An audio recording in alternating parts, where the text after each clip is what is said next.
They want you to change your name. Archie Leach doesn't cut it. Anything come to mind? Cary Grant. Jason, it's so nice to see you. Hey, darling, how are you? I'm really good. I Where love are you? this. I'm in New York City. So am I. I'm looking out the window. Where the hell are you? Wave at me. This was so much fun. I loved it. Well, we failed then. It's a heartbreaking, tragic story about a man tortured by his childhood who can't hold a relationship down. Well, what were you watching? you still did a great job. Oh, okay. Fine. I'll take that. Okay.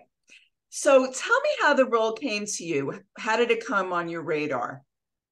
The same way. All the agent calls. They want to offer you a thing playing Cary Grant. I went, you must be out of your mind. Just tell them no, and they need to go and seek therapy. He said, well, it's called Archie. It's written by Jeff Pope. And I thought, Jeff Pope? He's not an idiot. Why would he try and get an actor to play Cary Grant? And then I read the scripts, and of course, it's not about Cary Grant.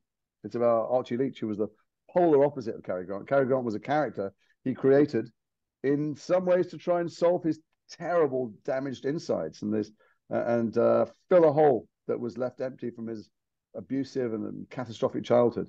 And I thought, oh, hold on a second, that's a bit more interesting. Get into that. And I went to meet Jeff Pope. Jeff Pope, the writer, has a long history of bringing real life stories to the screen in brilliant fashion, including getting Oscar nominations and BAFTAs and all the rest of it. So I went to see him and talk to him about it. But what became clearer and clearer is he'd spent 10 years developing this. And he was very collaborative and open to stuff. And in the reversal of normal situation where I go and meet someone, hope they'll offer me a job. I thought, I don't know, Cary Grant, I'm not sure about this. And I left and he shook my hand and said, I hope you take the job. And I went away and I started reading about him and learning about him and realizing this was a really badly scarred man who dealt with just such inner torment. Who, when he got off stage or got off the set, shut his front door and dropped a mask, and someone entirely different emerged. And I thought, well, that sounds like something I'd want to play. And I just had to realize there'd be a million people sharpening the knives going, you're no Cary Grant. I know I'm no Cary Grant. But he wasn't either. Well, it's interesting because you did more of his essence than mimic him. And I'm wondering, how did you find your way in? Was it putting on those trademark glasses? Tell me. No, it wasn't. There's two things to playing him. One is the craft of walking like him, looking a bit like him. That's other people who do the amazing makeup and hair. And I mean, I don't look like him. I look less like me. It's an indication. People who if you want to see Cary Grant, go watch Cary Grant. But so there's the outside, there's the walking, there's the talking. So the voice is a whole technical thing to do. But really, it's the inner landscape that's hard. How do I make this seem truthful? You won't recognize him from the movies because he was unrecognizable. If you want to see where the bridge is, go searching for interviews with him. You won't find any. He didn't give any. He didn't want the public to see who he was when the mask dropped. He knew how he was the very polar opposite of everything the audience worshipped him for. The great dramatic irony of his life. He was so unloved. He was completely abandoned and neglected and abused when he was a kid that he spent his whole life trying to make people love him. He was a male escort. He was pretty, and he wooed people, had many relationships, and when he succeeded on a scale no one could ever dream of, which is making literally the whole world, half the world, adore him and worship him and lust after him, he felt even worse about himself, more unlovable. He got into relationships with men and women and drove them away, made them leave him before they could abandon him, like everyone had when he was a kid. So the difficult part as an actor, apart from the craft of the outside, was to build that on the inside. And I did that with the help of every biography and everyone else's biography who'd ever met him, and lots of talking to Diane Cannon. I was going to ask you that. Tell me about some of those questions that you asked Diane, and also of his daughter, Jennifer. Well, so Jennifer and Diane both had been consulted by Jeff, although it's really Jeff. He had to have the right from them to tell the story his way, whatever he felt to be true. Otherwise, it would have been horribly compromised. Jennifer remembers a loving, doting dad, and she knew him when he had retired from acting. And my overly simplified version of what went on, but I think it's accurate and emotionally accurate, is that he sought love his whole life, and he was never going to get enough love off anyone to fill the hole that was left from the abandonment of his mother and father and everyone else. But when he had a kid, he started to give love, and it's not complicated. I remember when my first daughter was born, I thought, finally, I belong somewhere. There's someone she doesn't need. All she needs from me is love, and I don't expect anything from her. And that was the beginning of the healing process for him. So Jennifer saw a doting dad. Diane, boy, her book, Dear Cary, will tell you and chronicle it. And there's many things she told me that weren't in the book, very private things that I won't be sharing, but were helpful.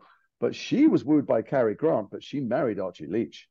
And Archie Leach was a guy who arrived with a whole fleet of Pantechnicons of baggage and scars that were so, wounds that had not only never healed from childhood, that he had opened wider and wider by becoming so beloved and feeling so far from the creature he'd created on screen.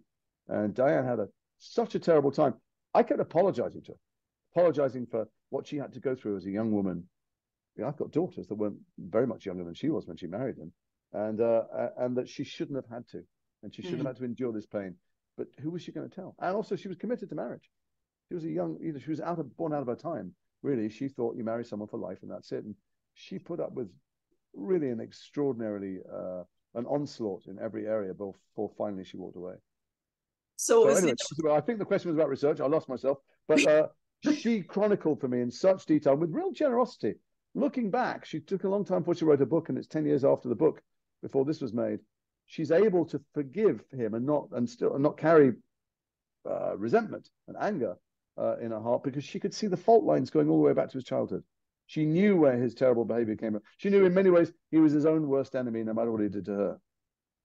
I was surprised when I heard that he was offered James Bond, and I thought, that must have been a little tick for you, because weren't you also offered James Bond in your career? Never? No, I was never offered James Bond. No. No. I thought you were. No. I do know Dan Craig, who was born to play James Bond. He was absolutely fabulous at it, but no, I was never. It's funny when those things appear in the newspaper somewhere and it goes, the top 5 people on the list, and put money on them. I want to write in and go, don't put money on me, because I know Dan's playing it. What about your makeup and your look? Talk about applying that in the morning and, you know, what that felt like to sort of look like him. So he was told very early on in Hollywood, be brown. You want to be brown. You want to be the brownest person in the film. Well, my God, did he take that far? He walked around with a triple reflector thing the whole time, and he was so dark brown. And in Gunga Din, he was darker than the Indians. And they tried to overlight him and underlight other people to balance the colors out. But even towards the end of his life, he just wouldn't listen to anyone. So he was always very, very brown. So I was covered in like outdoor furniture polish the entire time, fake tan that was so mahogany brown it was absurd. But that's the color that he was. And then he famously had that dimpled chin. Look, just to rewind slightly, I was never going to look like him. I wasn't trying to look like him. I was just trying to indicate something slightly in that direction. So I've seen a couple of things online, not professional reviewers, but I stupidly read the comments sometimes on social media, and they're like, he doesn't even look like Cary Grant. I know. That's okay. I do realize I'm not Cary Grant. And believe me, soon there'll be AI and Cary Grant will be in films again and actors will be out of work. But right now it's me. Anyway, we decided you couldn't avoid the chin. It's such a defining feature. But actually, the chin, the size he had, if anyone wants to go now and Google and look at, it was enormous. It was like a doll's butt cut off and stuff. So we made it smaller. He had brown eyes, had contact lenses. He had different hair, different wigs. And then when I got older, we had very subtle prosthetics widening my face, which meant 4 or 5 hours in the chair, but it was worth it. It's just a kind of subtle look. Yeah, you kind of took There's the handmade suits. They're all tailor-made suits. And then there's the audience's suspension of disbelief.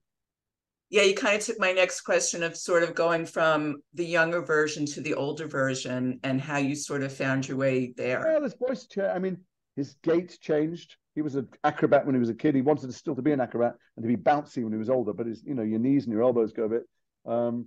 And his voice changed. His voice got deeper and slightly raspier towards the end of his voice, towards the end of his life, certainly. And then I did that thing that is my job. I pretended. Mm. Did you do the voice all the time to sort of stay in it? Yeah, I always do that. That's the thing that I just find it much easier, because when they say action, I'm thinking about what the hell I'm thinking about. My wife is making me jealous, or my mother's driving me mad. Instead of that, and oh wait, what sound comes out now? What sound comes out here? How do I say this line? If I chat in the voice, and I do it when I'm doing American, or I just did Staffordshire in England, an accent you wouldn't know. But anyway, I find if you stay in it all day as much as possible, then it may not be good, but it's consistent. Talk about your role, Jason, as a producer. Like, what did you contribute there? Well, I went to see Jeff Pope, who wrote it the first time when I'd been offered the job and hadn't decided to take it because I thought it was a poison chalice, and just going to walk into a sea of knives for me. And there were some things that I thought we needed to engage with, which is like, which one of which was the fact that he had been with men a lot earlier in his life and then was with women later. And Jeff and I had a robust debate about whether to include it or not, because there isn't necessarily proof. Diane says it wasn't true, but she didn't know him when he was young. And Jeff is the most collaborative person. He said, well, look, we'll find a way to honor what you think we need to honor, because we don't want to in any way whitewash things, but also stick to what we know to be true. And you have a ton of ideas. Why don't you be an executive producer? And that way you have an official seat at the table. You'd have a seat at the table anyway, because you're playing him, but just make you an EP, and then you get to be part of all the creative discussions. So he's just a very open, lovely, creative guy. And that meant that I was given license, maybe more than I would have done as an actor, to mess about on set, to try something, to try, to improvise around. And the brilliant Laura Aikman, who plays Diane Cannon, is so nimble on her toes as an actress that not only was she, if I zigged, she dagged, but she would do the same to me. And it just meant it felt like a very free place. We weren't nailed down by a script. And Jeff is one of those people who's unprecious about his writing. So that's what being a producer was. Also, as an executive producer, I felt responsible for the mood of the crew. If we're doing a late night shoot, just make sure that everyone's happy, fed, well lubricated, dancing to music, whatever. Just you want to make sure that everybody around is having a good time, because in the end, we're just making a television program. So in the end, what was the best feedback that you got from the family? Well, Diane couldn't watch a lot of stuff. She found it very, very difficult. And these are chapters she put behind her a long time ago. She wrote a book a long time ago. She'd seen all the dailies, but when she watched it put together, and I was with her at the first screening in London, she found a lot of it so evocative and so close to her experience that it was incredibly painful for her, and it made her angry again and sad again. And I guess in an awful way, that's what I would hope we could do. Jason Isaacs playing Cary Grant and Archie on Britbox. So wonderful to see you. Hopefully next time it'll be in person. I'm here. I'm not moving.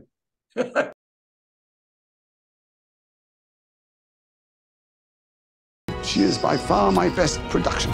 What a journey we've been on. Now? Always news. Always refreshing. Always candid. Always milling about. Robin Milling delivers what celebrities are saying to you.